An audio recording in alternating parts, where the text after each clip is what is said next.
This channel's content is strictly for educational and informational purpose and does not endorse or promote any form of violence, harm, illegal activities, self-injuries and communal disharmony. আবার অশান্তির খবর সামনে আসছে। নির্বাচনকে কেন্দ্র করে ডাবগ্রাম ফুলবাড়িতে ফের তৃণমূল বিজেপি গন্ডগোলের খবর। বিজেপি বিধায়ককে ঘিরে বিক্ষোভ, পশ্চিম ধনতলার বুথে ভোটারদের প্রভাবিত করার অভিযোগ উঠছে।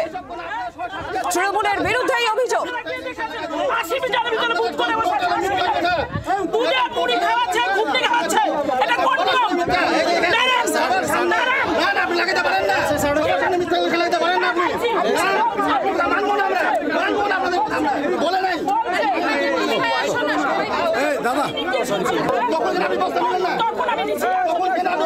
বিজেপি বিধায়ক শিখা চ্যাটার্জি পৌঁছলে উত্তেজনার পরিস্থিতি তৈরি হয়। শিখা চ্যাটার্জিকে ঘিরে তৃণমূল কর্মীদের বিক্ষোভে সেই মুহূর্তের ছবি আপনারা দেখছেন ডাবগ্রাম ফুলবাড়িতে। ভোটারদের প্রভাবিত করার অভিযোগ পশ্চিম ধনতলার বুথে। তৃণমূলের বিরুদ্ধে অভিযোগ ভোটারদের প্রভাবিত করা।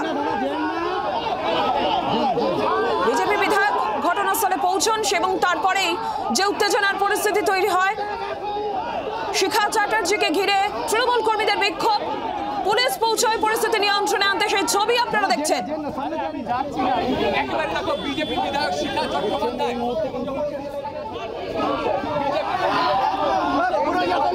তৃণমূল বিজেপি গন্ডগোল, উত্তেজনা ডাবগ্রাম ফুলবাড়িতে।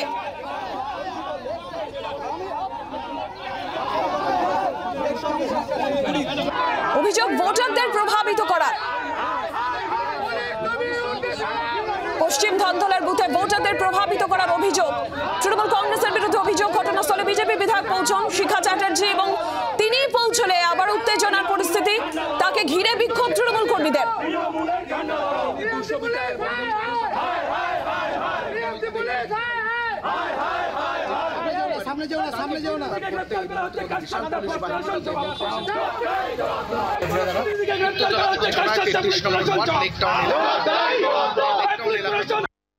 এটা আমার বিধানসভা, আমি এসছি ভিজিট করতে।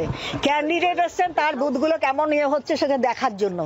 এখানে এসে রে রে করে তেড়ে উঠছে একজন তো মানে টিএমসির ক্যান্ডিডেটের নাম লেখা ইয়ে পড়ে ঘুরছে, একটা আপনার কার্ড একটা বুকে নিয়ে ঘুরছে।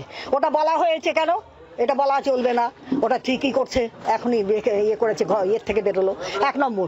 দ্বিতীয় নম্বর, মাঠে যাওয়ার সঙ্গে সঙ্গে রে রে করে তেড়ে আসলো, সব নিকাল দিয়ে মাঠ পরিষ্কার করো, মাঠ পরিষ্কার করো। যে ব্যক্তি বলছেন তার পরিচয় কি? তিনি তৃণমূলের নেতা ছাড়া কিছু নাই। কি যেন নাম বললো, সুরজিৎ নাকি যেন নাম বললো, হ্যাঁ সুরজিৎ দাস নাকি কোন একটা মানে তৃণমূলের ওই সরু নেতা আর কি, কিছু থাকে না, তারা অত্যাধিক মানে টিএমসি ভক্ত হয়ে গেছে, তারা ওই সমস্ত করলো। আর এই ঘটনার পর অ্যাকশন টেকেন রিপোর্ট কমিশন চেয়েছে। কি আপডেট রয়েছে সুতপা সেন জানাবেন, আমাদের প্রতিনিধি আমাদের সঙ্গে রয়েছেন। সুতপা, দেখো, ফুলবাড়ি দেবগ্রামের যে বিধায়ক, বিজেপি বিধায়ক, তিনি বুথের এরিয়ার মধ্যে ঢুকে পড়েন এবং শুধু তাই নয়, তিনি বুথের মধ্যে ঢোকার চেষ্টা করেছিলেন বলে অভিযোগ। যদিও তিনি ওই বুথের ভোটার নন, তার ফলে তার পক্ষে ওই বুথে ভোটার ঢোকা সম্ভব হবে না, এমন দাবি কিন্তু করা হয়েছে। এবং এই ঘটনার খবর এসে পৌঁছেছে নির্বাচন কমিশনে। বিজেপি এবং তৃণমূল কংগ্রেস দুই দলের তরফ থেকে কিন্তু এই খবর এসে পৌঁছায় যে তাকে আটক করা হয়েছে বলে খবর পৌঁছায়। তারপরে যেটা জানা যায়, আটক করা হয়নি, তাকে আটকানো হয়েছে পুলিশের তরফ থেকে। কি ঘটনা ঘটেছিল তা জানতে চেয়ে ইতিমধ্যেই কিন্তু সেখানকার রিটার্নিং অফিসারকে ফোন করা হয় নির্বাচন কমিশন দপ্তর থেকে এবং জানতে চাওয়া হয় যে এক্স্যাক্টলি কি ঘটনা ঘটেছিল। একই সঙ্গে অ্যাকশন টেকেন রিপোর্টও চাওয়া হয়েছে কমিশনের তরফ থেকে।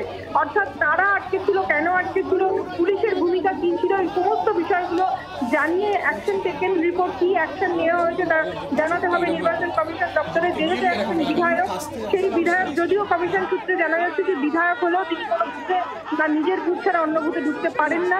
কাজে সেটা যদি তিনি চেষ্টা করে থাকেন বা ঢুকে থাকেন তাহলে সেটা দণ্ডনীয় অপরাধ। কিন্তু এক্স্যাক্টলি কি ঘটনা ঘটেছিল সেটা জানতে চায় নির্বাচন কমিশন এবং তার বিরুদ্ধে কি অ্যাকশনই বা নেওয়া হয়েছিল সেটাও জানতে চাইছে নির্বাচন কমিশন। এবং সেই কারণেই অ্যাকশন টেকেন রিপোর্ট চাওয়া হলো নির্বাচন কমিশন দপ্তর থেকে।